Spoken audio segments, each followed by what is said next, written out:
Welcome to Hideaway Range. Today we're covering the Mossberg 146B-A. Let's talk about it.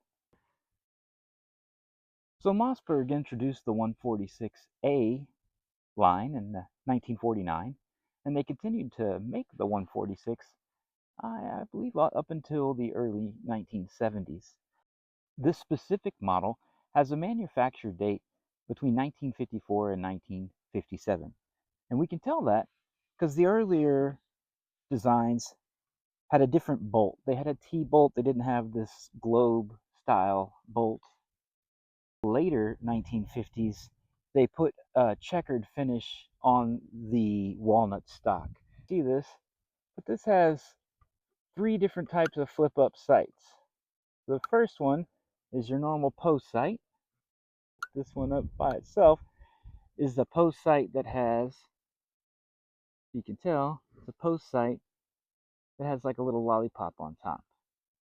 And then the third one is a ring that you line up with the lollipop for more accurate target shooting. So this rifle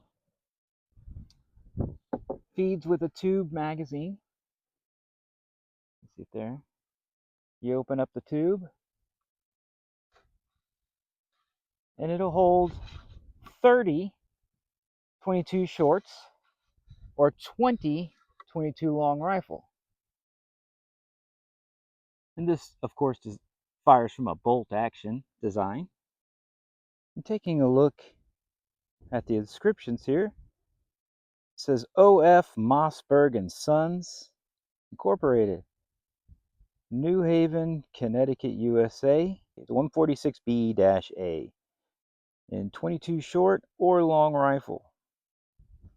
In later versions after the 1960s, they included a zip code and they did away with the OF. We'll just get a look at the gun. It's designed to be a target shooter. You can see it's got the scoop cheek weld there. Nice hand grips. And the ramped rear sight that's adjustable.